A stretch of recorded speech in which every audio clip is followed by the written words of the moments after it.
Golek rondo, Pak. Mo.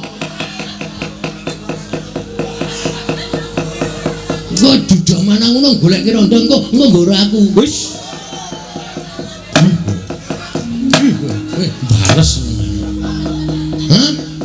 Nek Bapak Ardigawa menyang ngendi mau? Negara Mandura jelas aku ra ikhlas. Nek tekan negara Mandura Bapak kon ngopo lah? Sing liyane tumbal, ora masalah, gawanen Bapak. Nggo ngene kene ya nggo apa? Nek Bapak terus digone negara Mandura kok arep dienggo tumbal, berarti kan mung dipateni. Monggo dienggo tumbal ki tegese dipateni, ateges aku ora weruh Bapak meneh. Aku kelangan Bapak. Hah? Terus kowe tenang-tenang. Ngilangi nyawane Semar, terus kawulamu tentrem, terus kowe ayem nang kono tanpa memberi sedekah sedikit pun Anda pancen kowe gak nggo tumbal Semar, tukunen kowe. Cedes iki. Meneng wae Pak, nek payu larang kake, Pak. Ora apa-apa, ya. Ya, Tra ya. Petra setuju kok. Ora apa-apa ngono nek nyang-nyangane orang tak keke nggo ora apa mati wae malah bener lho Pak mangane kowe urip perkoso to Pak. Waduh. Idone Semar. Hah? Aku sing ora trima. Aku ora trima. Lah aku tekan kene kudu boyong Semar. Ora iso. Ora iso boyong Semar. Kena boyong Semar. Waton kowe iso nglangkai batange Bagong. Kowe lah kewanen kok.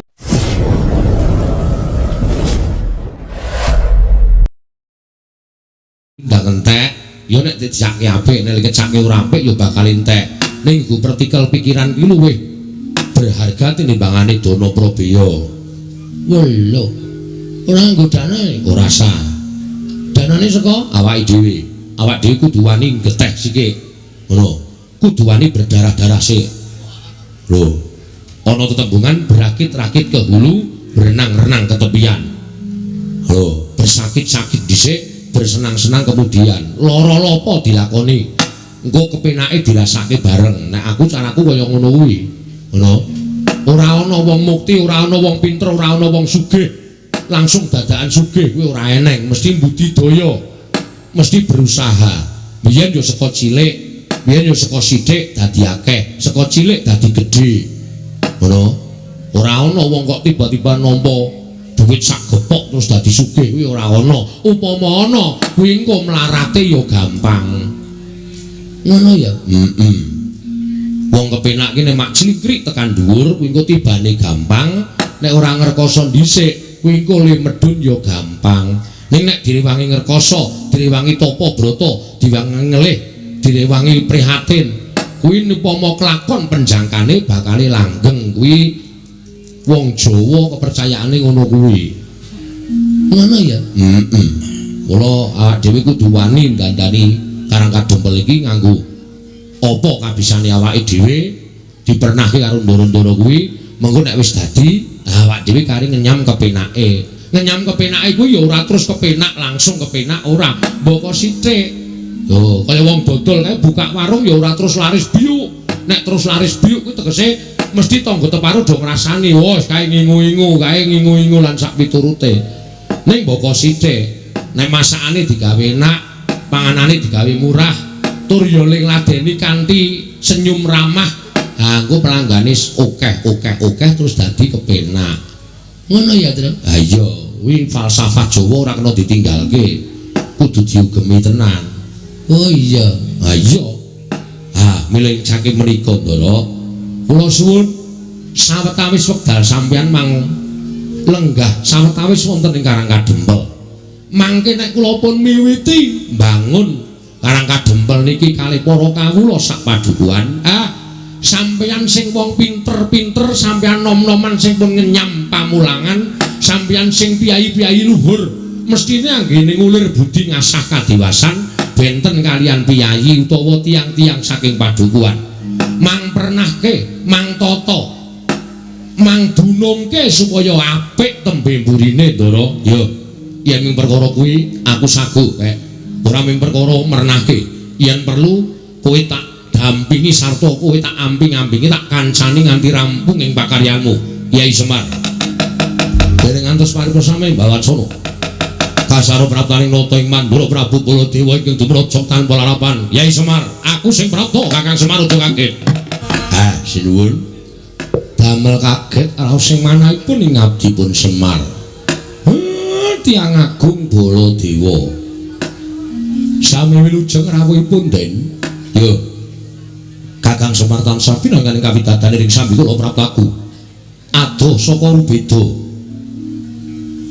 Aku ngaturake Pudyasawaku katur ngersaning Kakang Nayantaka.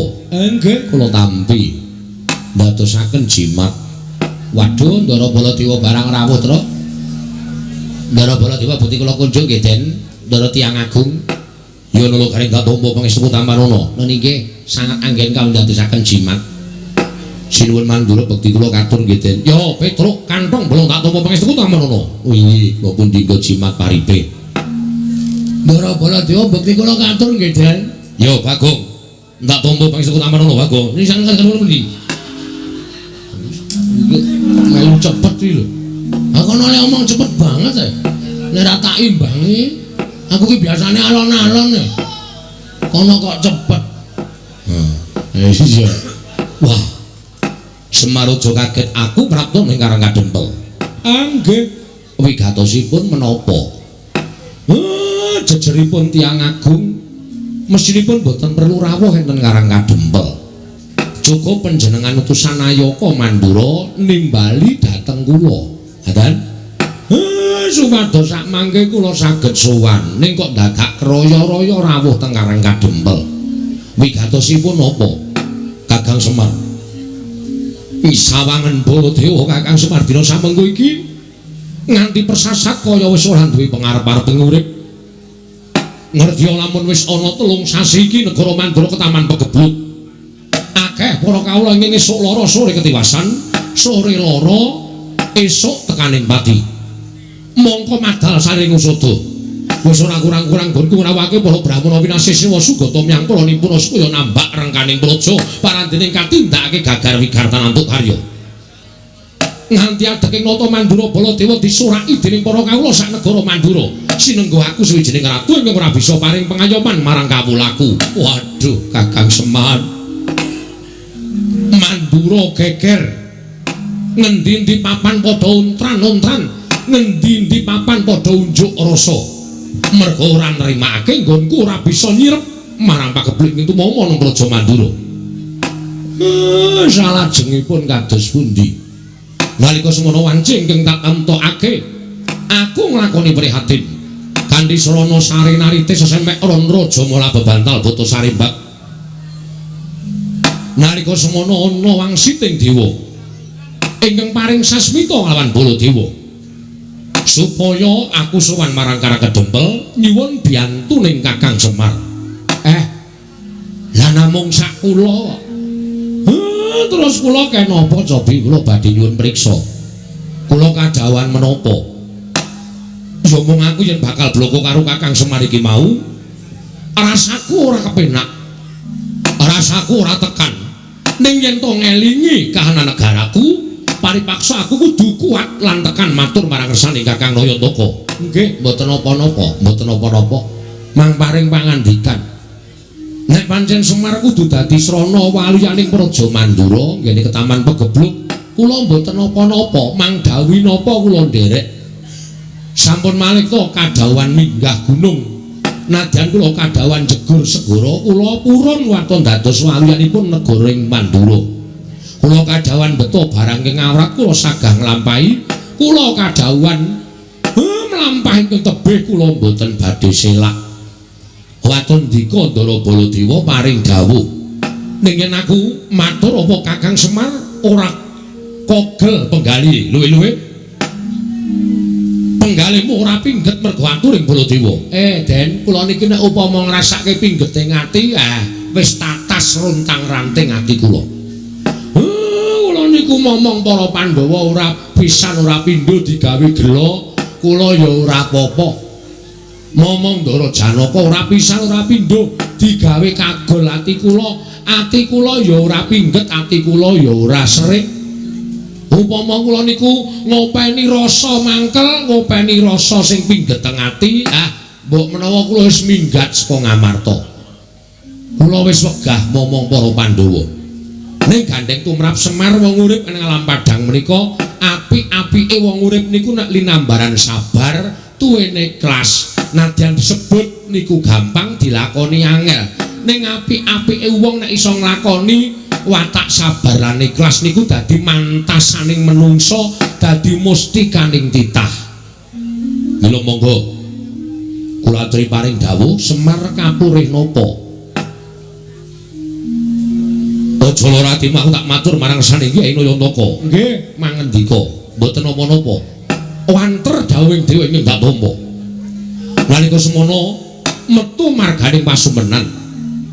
Sasmita dumeling tan ana ing karna swara ingkang tanpa wujud ngandhakake yen to aku kudu iso mboyong marang Kakang Semar prapteng negara Mandura. Lah kersane nek men diboyong kowe kula purun mawon. Terus sakniki kula memperjelaske mawon. Kersane napa? Napa Semar teng mriku ajeng ken ndongani? Napa Semar teng mriku ajeng ken ngabulke napa? Niku rak cethane dadi kula nggawa uba rampis saka omah menyan dupa lan sak piturute. Supaya mengke teng mriku mboten pripun-pripun, mboten golek-golek lan sak piturute. Kakang Semar. Kula. Wah, rasaku kok ora mentala. Ampun ngoten to. Sampeyan nek mboten mentala ngiklaske patine kawula pirang-pirang saben dina mati nyawa kawula Mandura ming perkara sampeyan mboten mentala sampeyan ngiklaske patine kawula sampeyan. Saya ala, saya elek kanalindran sampeyan, saya mboten prayoga cacating para kawula teng sampeyan dadi nalindra. Kakang Semar, aku mboyong Semar putrane marang negara Mandura dawuhing dewa. Dina samengko Semar kudu dadi tumbal ana negara Mandura, Semar Putranaya.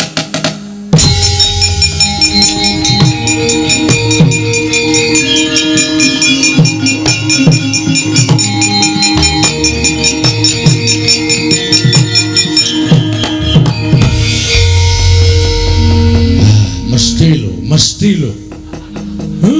Kowe arep ngopo, Bagong? Kowe arep ngopo? Sik, Pak, meneng wae. Ora sak omong kowe.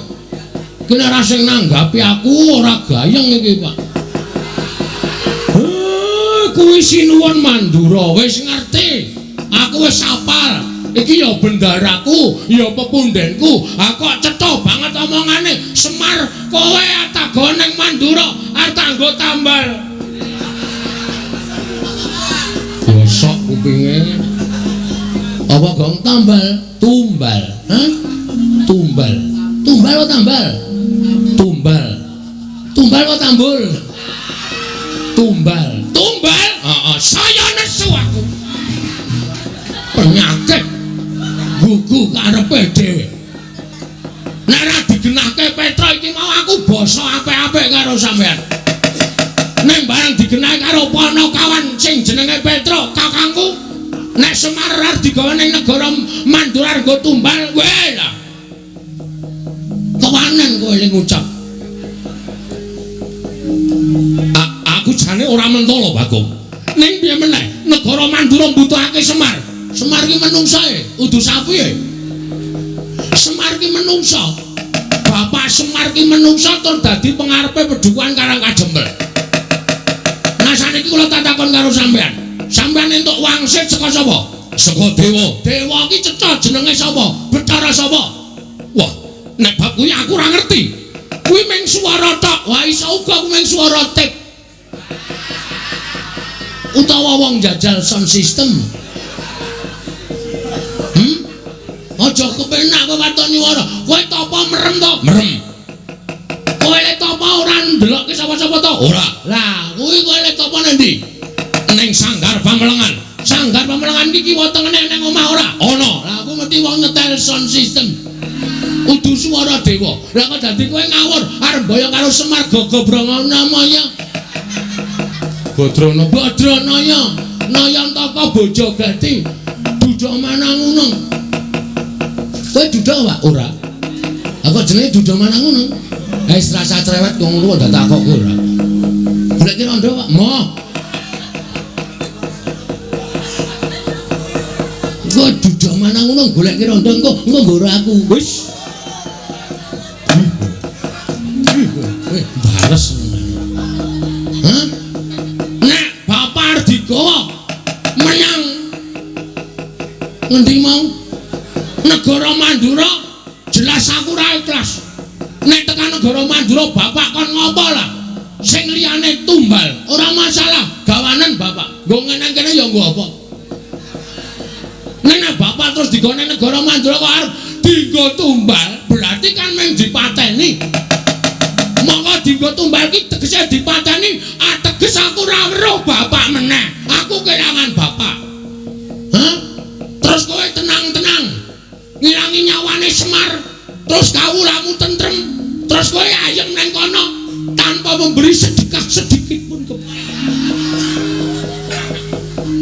Ana pancen kowe gak nggo tumbal Semar. Tukunen kowe. Cedes iki. Meneng wae Pak nek payu larang gak ke Pak. Ora apa-apa ya. Ya Tra ya. Petro setuju kok. Ora apa-apa ngono nek nyang-nyangane orang tak keke ora apa mati wae malah bener lho Pak mangane kowe ora perkosa to Pak. Waduh. Widone Semar. Hah? Aku sing ora trima. Aku ora trima. Lah aku tekan kene kudu boyong Semar. Ora iso. Ora iso boyong Semar. Kena boyong Semar.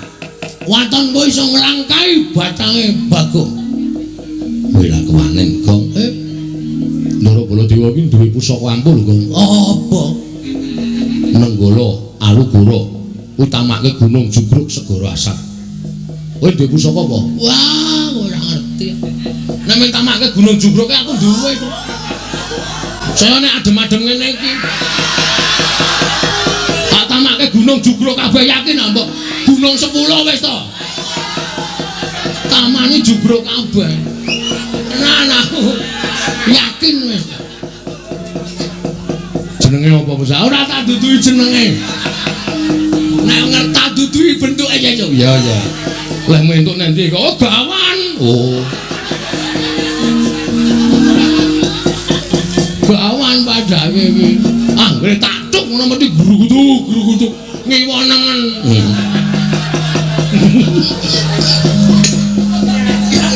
Syukur menggok ra kowe. Nan kowe ora baen-baen. Aku ora wedi karo Baladewa ben pokoke arep boyong bapak lho aku ora entuk yakin sumpah. Nek ngono kowe mepalangi karepe Baladewa. Lho, mesti to. Genawe wang-sulang ngene kok dikira ora mepalangi. Wah, dalah. Woi. Nek meng bengok wae iso aku. Apa dume Baladewa? Woi, benal, ana nang channel sebentar. Wah, nek ora ngono apa aku ya iso. Aja pamer swara nang kene. Sero aku cangkeme mbok aku. Nyebarake ora. Bong, ku ndak kriwikan dadi grojokan geguyon dadi tangisan lho. Sing sabar. Terus kan piye? Alon-alon. Iki wis mulai adem lho, Truk. Kena disemangati ngene iki. Lho sindane do grudung taplak kabeh. Iki kepiye to kok dadi loro iki jan wis. Wis. Kokean iki, Truk.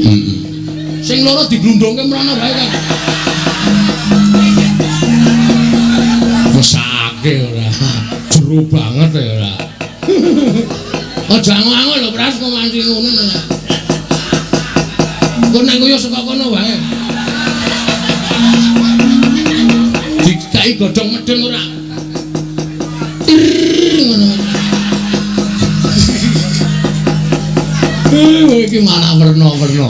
Kowe iki kok guyung apa Baladewa? Kok melu guyung apa? Aku ora ngeluconi kowe. Aku iki nesu kowe kok kowe mesam-mesem. Ora kena aku melucu karo Petro karo Gareng ya, Truk. Heeh. Aku dadi kowe melu guyu. Wah, panusane jajalan. Butuhe bapakmu tak boyong itu apa ora? Nek ora entuk tak boyong aja nglakon dosa apa kira-kira kowe kuat nadai Kiai Nenggala. Kiai Nenggala, Pak. Diar. Ayo, pusakamu kuwi mutokke, Gong. Isih kendho.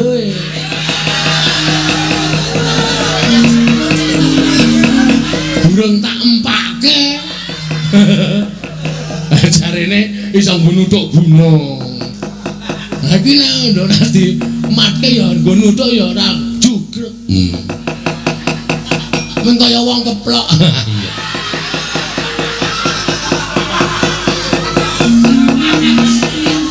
Ayo Kaki, nek pancen kewan karo Baladewa.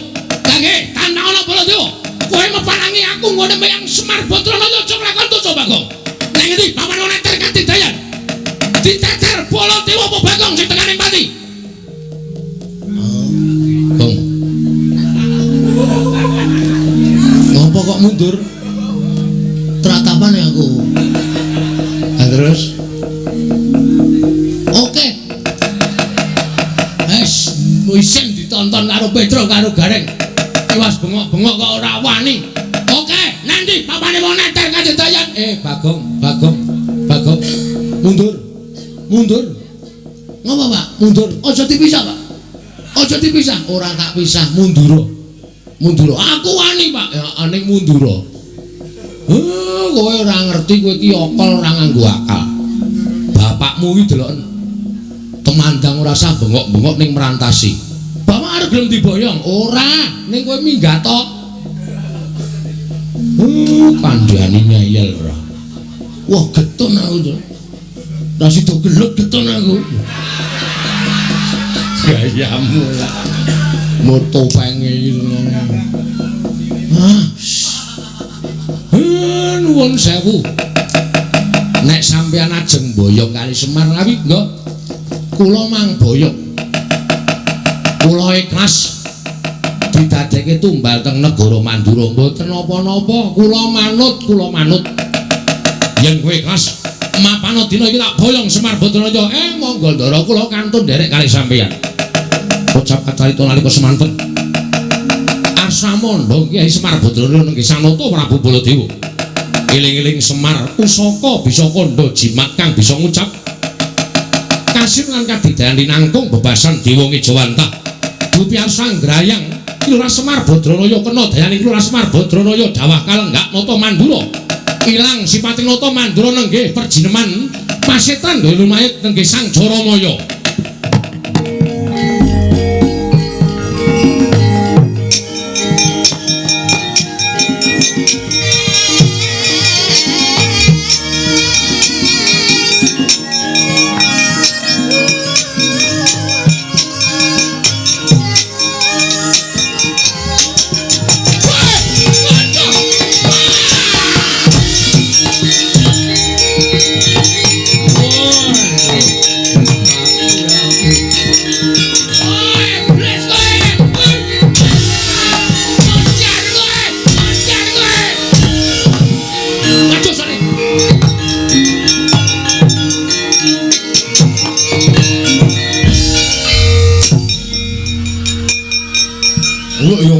Ngomong saking mempeng kowe. Cengele Semar kaya ora buta. Wah, gejlek sak kayang-kayange. Ngawur ora. Aduh, Kyai Semar kula nyuwun gesang. Oh, sapa ya, Pak? Jaramaya. Wah, Jaramaya. Anak buah sapa iki? Anak buah Betari Durga. Iki kawulane Durga. Wah, sekan ra tatanan ke. Mangkelake ora. Aduh.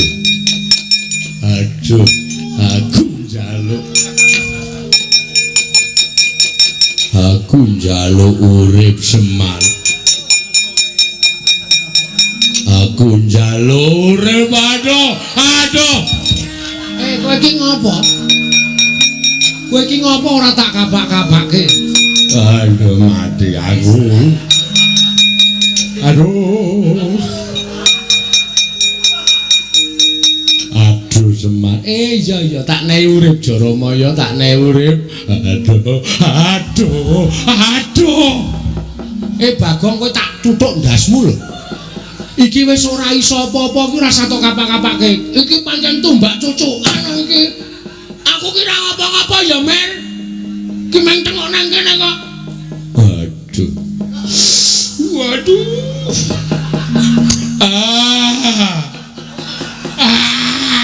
Bagong, lah we iki jan wis iki tumbak cuk. Ki tanganku nang dhuwur wis lho.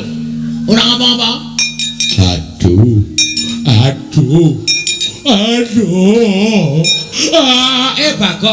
Bagong. Wah, iki apa kepidak kok? Tak kira nek lemper. Tak ngono-ngonoke kok.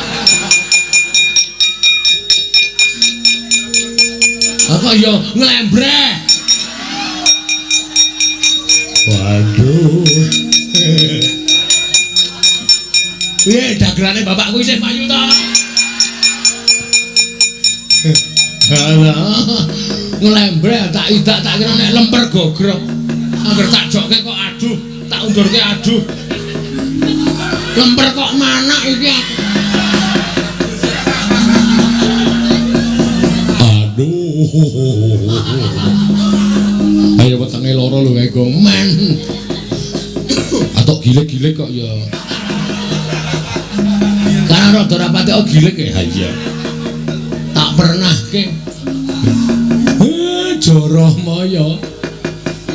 Inggih Kyai Semar. Ngapa kowe?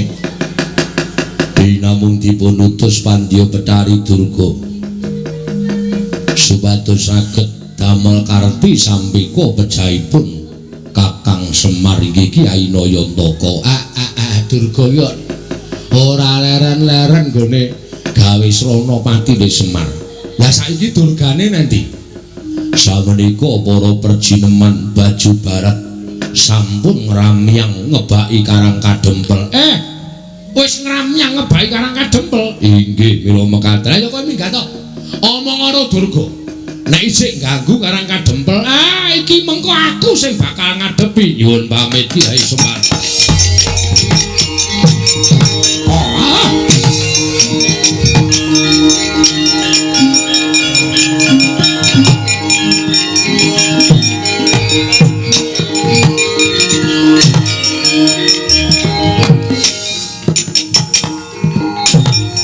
Ngopo kek?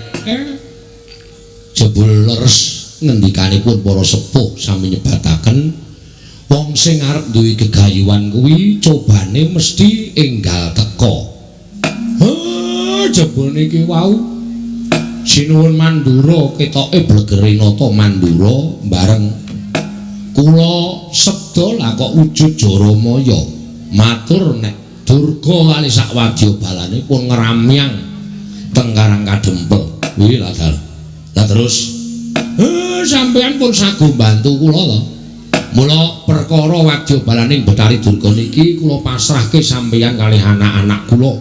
Kula tak ngrantam sarta kula tak mikir napa sing kula butuhke.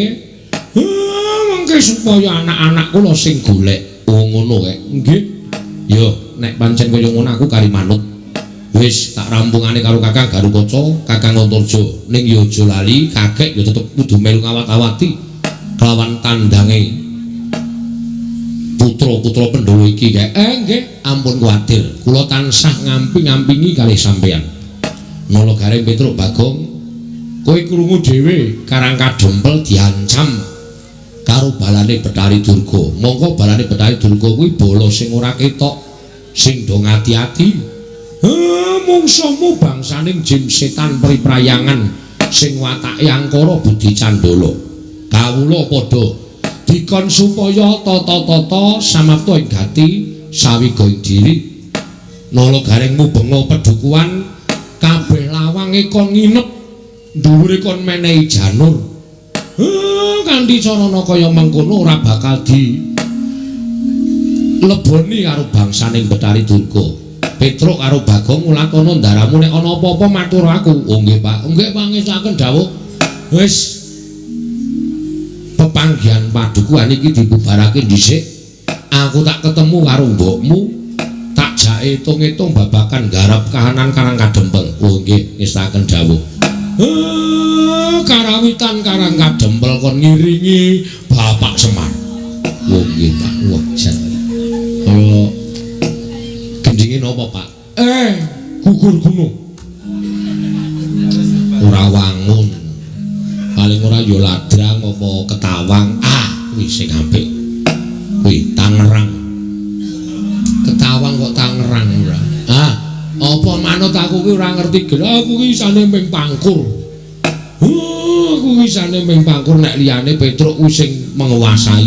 Nggih. Santi Mulya mawon, Pak. Kuwi cocok kuwi. Santi aku cocok. Santi Mulya. Wis. Wis kono gek dunekke grembyang-grembyang. Aku ge tak mlebu, ndara-ndara kula pasrahke nggih, Den. Ya, kek nyuwun pangestu. Kyai Semar nyuwun pangestu. Kyai Semar nyuwun pangestu. Nggih ngatos-atos. Mugi-mugi lebda ing karya ndara. Purna gati ning Paranggilan. Kula Semar mlebet madyaning pendhapi padukuhan katuron saking Mandrawa. Sadaya para kawula padukuhan tansah ngrepekaken kidung suci Santi Mulya. Oh, batobat, Pak. Jaramaya wonten dawuh Pandya Pedari. Gurawalan nggonmu mlayu saka ing Karang Kadempel. Para gage matur piye kabul kausananing nggonmu Sesinglanata Mandura. Ing wigati bisa mboyong lawan Semar Badranaya. Oh, ladal. Panjen Semar menika mboten saged dipun sangga enthek. Natanipun nadyan sampun sesinglon nalindring Mandura parandene gagar wikar tenantuk karya. Kula kadenangan dening Kyai Semar nalika kula badhe ngrangsang boyong dhateng Kyai Nayantaka. Kedadak wonten hawa panas inggeng tumama wonten rangganipun inggeng putra pun Jaramaya. Wekasan babar sejatining wujud-wujud kados Jaramaya kados inggeng putra menika. Tumuli kadenangan dening Kyai Semar Badranaya. Batobat. Pun Semar ngerti ento para baju barang wis mapan ning Karang Kadempel. Sampun. Jurnyatanipun kula sampun waloka kaliyan Kyai Semar bilih Kanjeng Pandya Bedari Durga sampun beto wadyabala ngramyang wonten ing Karang Kadempel. Tobat. Yen ta pancen kaya mengkono ibarate kaya dene wong nyabrang kali. Wis tekan tengah Jaramaya, maju ya klebus, mundur ya klebus kepareng paduka. Aku ngebar ketapake para wadyabala berkasaan dandang mangure supaya ngampiak marang Karang Kadempel.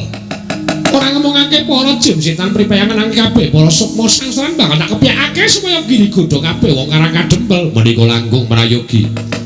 Kowe ngetekno wadyabala menungso saka ing dandang mangure supaya ngejak perang Karang Kadempel. Lho niki nggih saken dawuh paduka Pandya Bedari.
Ladala ibu wonten menapa ngawisangganing para perkasaan. Kula nyadong dawuh Kanjeng Ibu, ibu kula nyadong dawuh Kanjeng Ibu, kula nyadong dawuh Kanjeng Ibu, kula nyadong dawuh ibu kula nyadong dawuh Kanjeng Ibu, kula nyadong dawuh wonten menapa ngawisangganing para jin setan priprayangan. Wadyabala dandang mangure. Kula wonten dawuh. Parsan dadak wedi kang lan dina samengko gandeng wis kadenangan Jaramaya ngrenak utus kaya mboyong marang Semar Badranaya. Nanging tinemune nadyan Sesinglanata Mandura ewa dene mesa kadenangan dening Semar. Mula kalah cacak menang cacak ibarate wong mlaku nyabrang kali wis tekan tengah. Bali ya klebus, maju ya bakal klebus. Iya. Kowe padha mapana ning Karang Kadempel. Susupana jiwaning wong Karang Kadempel. Supaya aja manut marang Semar Badrana yen perlu waliken paningalih. Wong apik gawe nala. Wong sing wis ala jumprungna nang juranging kasangsaran. Lha iki ngestaken dawuh. Ngaten para wadya kula dipun parangaken bidal mangkat dina iki. Ora salah diganti apa-apa kowe matur Kanjeng Ibu ya. Iki ngestake kanca mangkat kanca budal.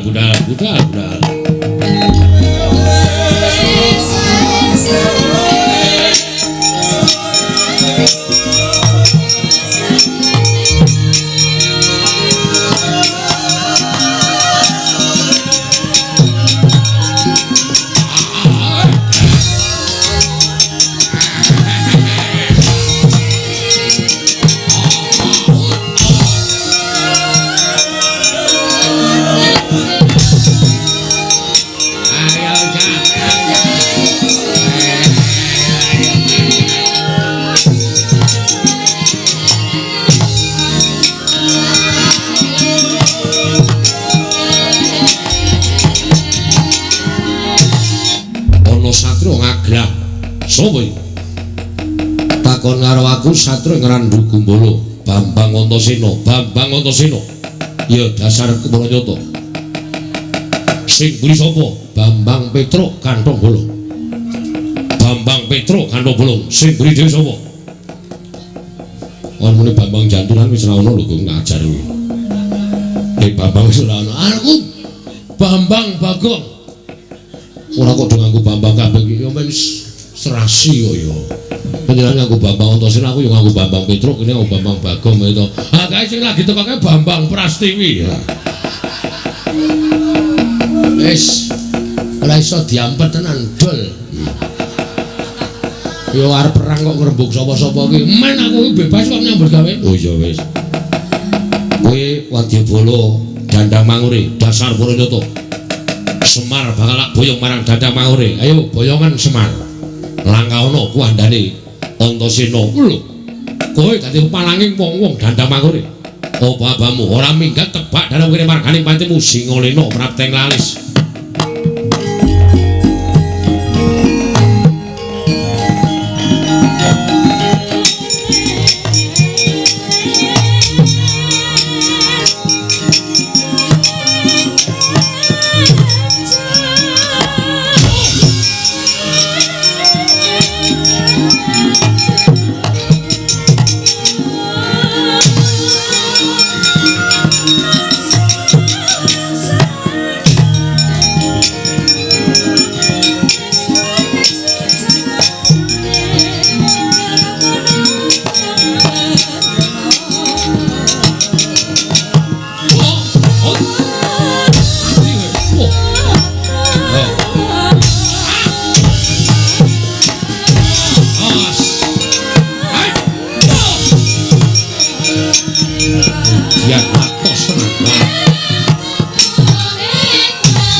kadempel dibeteng karo anak-anak Pandhawa. Kowe wong Dandang Mangurya, dasar Pranata Satra sisik Antarja. Kowe sapa? Aku Tumenggung Salukat Katut Barat. Tumenggung Salukat Katut Barat. Arep apa? Mboyong Semar Badranaya. Ayo, sirnakno Antarja, mati dening aku.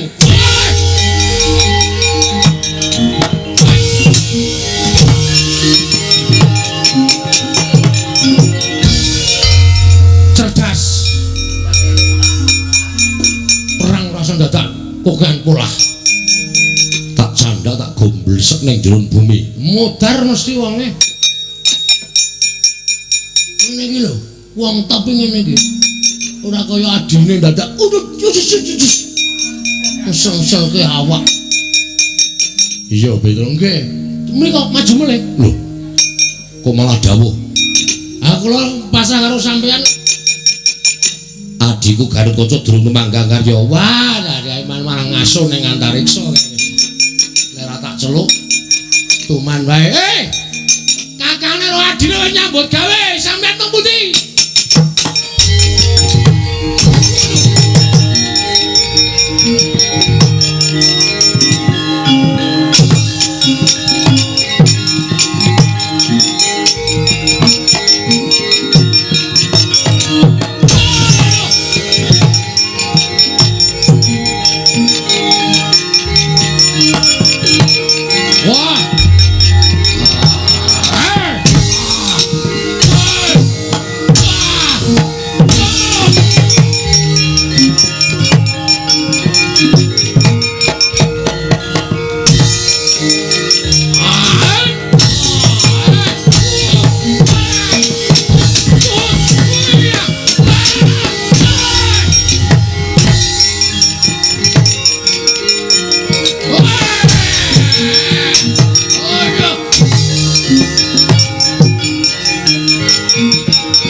Wujud menungso tok ana deme ana ula ana kewan niku nek mboten prayitna ngati-ati ngrekoso sampean mula kudu sing prayitna ngati-ati iya bener kandhane Petruk Dimas iya mula kang saka kuwi aja nganggo netra lahir tok Kang ning netra batin mergo aku ngerti Petruk bener apa omongane nek Wadyabala Dandang Mangure iki dumadi saka pirang-pirang perjineman yono, jin yono, berkasaan yono, setan yono. Mula kudu sing prayitna ngati-ati lho Kang. Tan samar pamoring sukma sulukmaya winahya ing asepi. Sumimpen telenging kabu.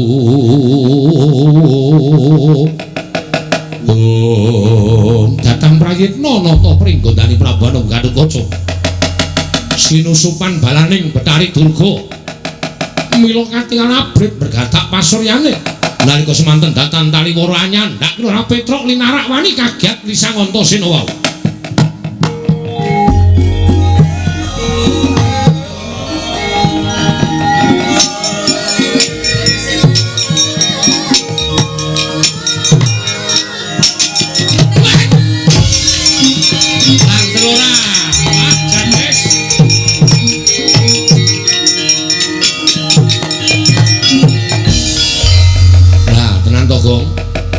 aku ora wis omong to Wadyabala Dandang Mangure iki ora mung agal ning alus ya ana nyatane Kakang Garutkaca ora ana apa-apa kok Petruk dicandak glone ditekak dilarak kaya ngono kae pun nengke mawon men mudhar sisan ora kok Petruk kok mati ben Petruk iki utang aku ora tau nyaur men tekan Ndara Garutkaca aja kae yo kakangmu nek nganti ning apa-apa engko ndrawasi tak kandhani ha terus piye manut aku doyak kok doyak supaya Petruk aja nganti mengko dipateni karo Kakang Garutkaca nek nganti dipateni ngrekoso perkarane dadi liya mengko mati dening aku wae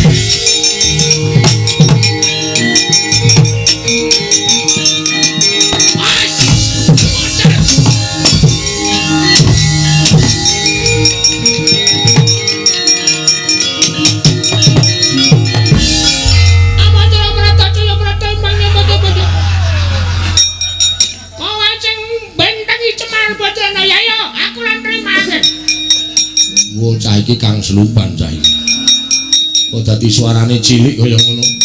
Ama Jlamrata. Iban yen poco-poco. Oh, ora lunga saka jiwane Bagong aja lakon dosa mungsuh makul kare.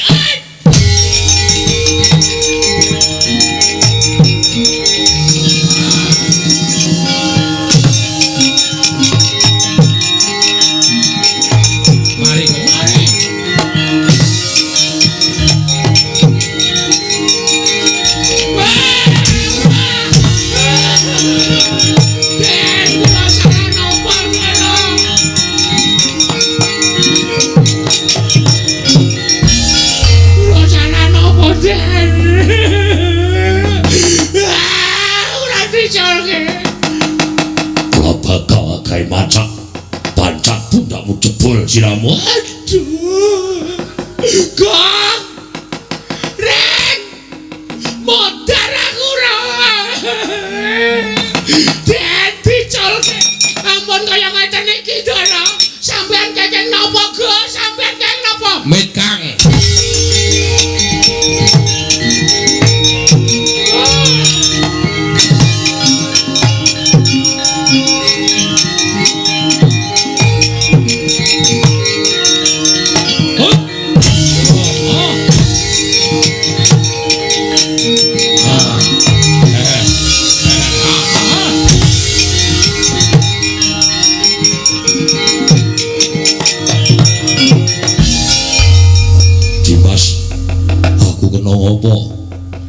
Kakang ora prayitna. Aku wis omong to nek balane Brayu Durga iki ora mung ngagalan tok, ning alus ya ana. Sajahe Kakang disusupi karo balane Durga, kowe nekak Petruk. Petruk. Mbah. Petruk aku ora ngerti apa-apa. Ora ngerti apa-apa kok cecok. Lagi teko kok cek, gulune ditekak dilarak. Kalau mencinge pindah. Aku njaluk ngapura. Wis lho, rasa dadak. Iki Kakang karo kanca mau diangslupi. Lho, sing angslupi sapa? Balane Bathari Durga. Oh, iki pun sadar to, Rek? Wis. Bagong mau ya heeh. Nggih napa? Heeh. Nek ora tak tulungi Bagong mau ngamuk ora karu-karuan. Mripate abang. Ha iki mati, Rek. Tajar gasmu lho. Wong ngapae? Jare Kang Supan, wis mau ya nyok. Antel sisan. Jarene Kang Supan kok jarene. Wis mari kok ya kok. Wis mari kok. Tak kira nek isih Kang Supan. Iki bebayani lho terus nggih. Kowe mlayu ning omah kono. Terus takon karo bapakmu njaluk donga nggo ngusir demit. Nek nganti engko demit ora do diusir, karang kademur ora tentrem. Saniki, nek ana demit mengko diusir nganggo japa mantrane bapakmu. Yo Gong yo.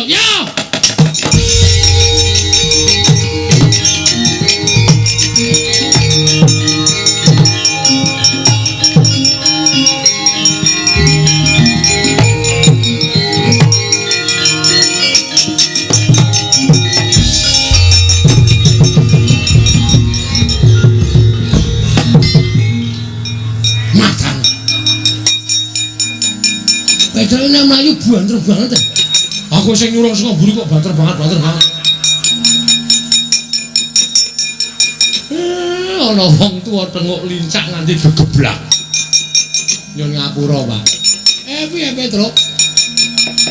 Ndara Antasena bisa nyingkirke Wadyabala Dandamangori sing wujud menungso. Sing waune kathah sanget musuh Antasena diajar kabeh. Wah, bubar mawut. Terus ning niki sing tekan Karang Kadempel ora ming wadya menungso, Pak. Ning Wadyabala jin setan priprayangan. Ndara Garukaca ya Kang Supan, Bagong ya Kang Supan. Iki kula diutus kalih Ndara Antasena ken sowan Bapak. Heeh. Ken nyuwun donga ngusir demit, ngusir setan supaya kahanane tentrem. Aku ki nek ngusir demit ming tembunge Teguh Yuwana slamet saka kersaning Gusti. Wis kuwi. Anggere ana jim setan, kowe ndodhok ning ngarepe terus kowe muni Teguh Yuwana slamet, slamet saka kersaning Gusti. Wis. Ana mangkat. Teguh Yuwana slamet, slamet saka kersaning Gusti. Ya Kang yo. Ya, sik aku ngapalke sik. Ya. Teguh Yuwana slamet, slamet saka kersaning Gusti. Teguh Yuwana slamet, slamet saka kersaning Gusti. Ayo Gong, ayo. Teguh. Aduh. Truk. Rene seno. Iya toh? Aku ora apal e. Teguh Yuwana slamet. Pokoke eling ngapalke ngene iki. Teguh nang Yuwana, terus nang slamet. Slamet saka kersaning Gusti. Oh iya. Teguh Yuwana slamet, slamet saka kersaning Gusti. Teguh Yuwana slamet, slamet saka kersaning Teguh. Waduh. Yuwana walah. Teguh Yuwana ning gone slamet. Slamet ngampiri Yuwana. Angel tenan iki. Slamet ngampiri Yuwana. Kajate ora dadi, kajate ora dadi, kajate ora dadi. Sing ciripit gula batu kejepit. Oke. Nah iki apal aku.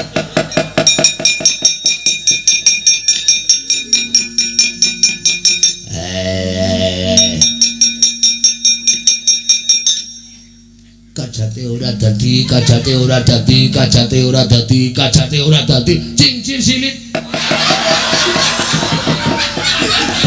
Gula batu kejepit.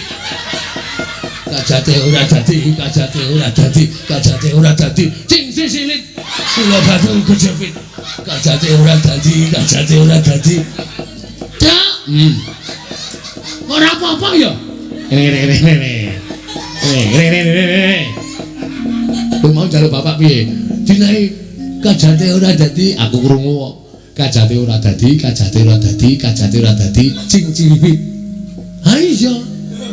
Ya, balen-balen. Kajate ora dadi, kajate ora dadi, kajate ora dadi, cing silit. Cing ciripit. Cing trisilit. Lambe iki nek lambe elek kok nek ngandian lambe elek. Salah apa? Salah. Cinciripit. Cincirip. Oh. Aku ngene cincirisilit ya. Kajate ora dadi, kajate ora dadi, kajate ora dadi, kajate cinciripit gula batu kejepit. Wah, ampuh iki, Truk. Iki matine nganggo kajak-kajake. Ah iya bapak nek ngekek iki mesti ampuh kok yo. Nah yo. Kana minggat kana.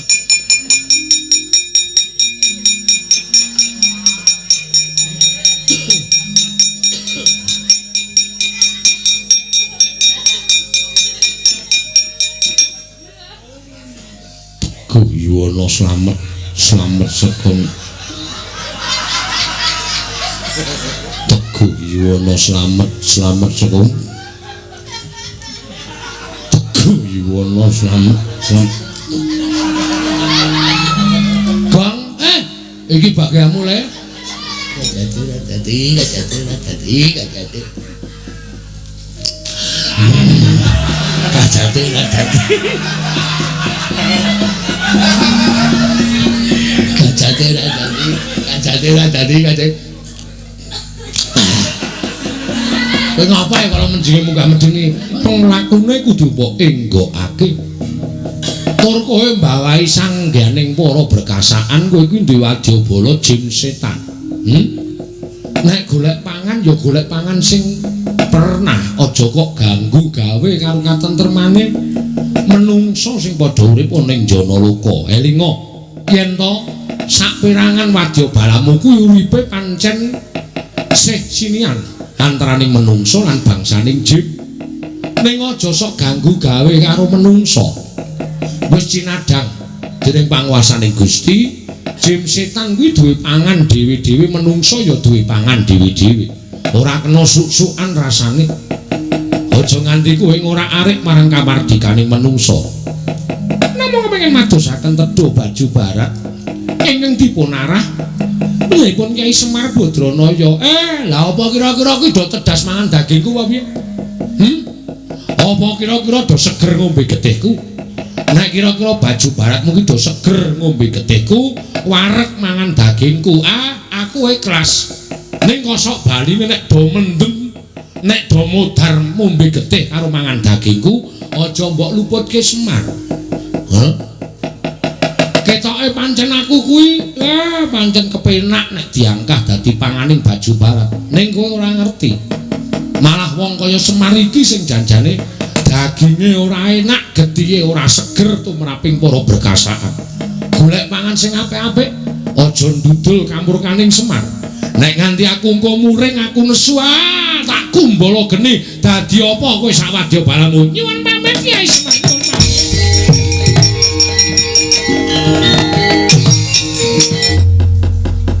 Antasena kula ngaturke panuwun nggih Den. Ya kek ora dadi ngopo. Pancen dadi kewajibanku lan para putra kabeh kudu gawe tentrem karang kadempel. Nggih, matur sembah nuwun. Nala Gareng Petruk Bagong. Kowe pancen wong-wong sing mempeng. Kowe bisa ngayomi marang kawula karang kadempel. Nggih, Pak. Pangestunipun Bapak. Nggih, Pak. Pangestunipun Bapak. Nggih, Pak. Pangestunipun Bapak Semar. Sedaya sampun ketingal trentem ayem. Iya. Lah, saiki aku arep kandha karo anakku Bagong. Mergo kowe mau wis tak janjeni arep tak utus.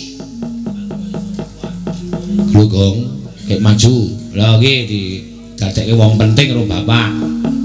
Maju. Pripun, Pak? Wewangunan iki bakal indah, bakal apik lan becik. Kowe munggah ning kayangan. Waduh. Truk? Kayangan ngono iki, Truk. Ayo kono, dhuwur kono adu. Sago ora? Siap. Wani tekan kono, wantun. Nek wani kowe nembunga Bathara Guru, adikku si Manik Maya. Nek karang kadempel butuh winih, ya kuwi pelemper tangga jiwa lan winih jambu diponirmala. Munggah njaluka Bathara Guru.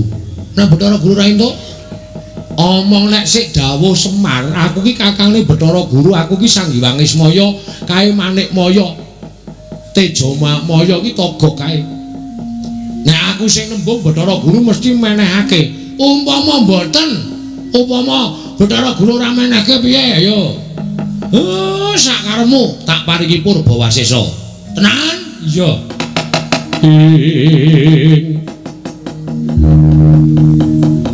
Bagong yen Malgang Legong ngelingono putrane sang Bojogati.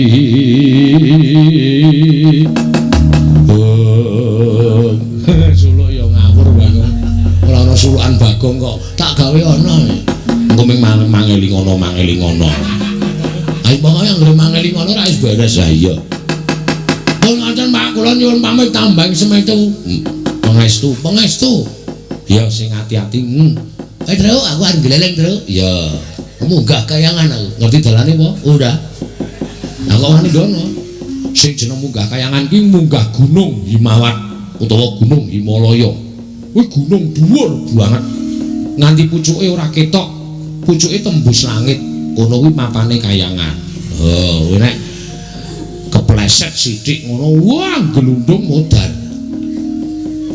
Kok ada to, Pak? Pancen kudu ngono, mengkari sago ora. Kowe tak duta ning kayangan. Wis sah iki lakone. Wis diduta dening Bapak Semar. Tak anteni balimu nggawa winih jambu diponirmala karo winih pelemper tangga jiwa. Alah mung diganti wine. Biasane kembang to, Pak. Ora sok badar iki kaya ngono kuwi. Kok ndak do ngerti. Oh nggih ngestakaken dawuh. Nyuwun pamit Pak Bidal dinten menika. Wis ya Reng. Engko gara-gara kira nganggo aku sih. Waduh. Anjuk piye tenan ora ana sing nyebar pil kabeh ditata lipitik. Ya terus aku tak makasih ya, Tru. Hati-hati ya, Gong. Heeh. Ndara antasena kula nyuwun pamit nggih. Ya sing hati-hati, Gong. Pokoke anggrono gunung tulisane Gunung Himalaya kuwi munggah engko tekan Kayangan. Siap. Nek dudu tulisan Himalaya aja dunggahi lho, Gong. Ora sembarangan munggahi gunung. Nggih. Kula nekat kok wong. Pun ngaten mawon kula nyuwun pamit nggih, Ndara. Ya sing hati-hati. Wis ya, Pak. Iya. Nek Bathara Guru ra meneke, sak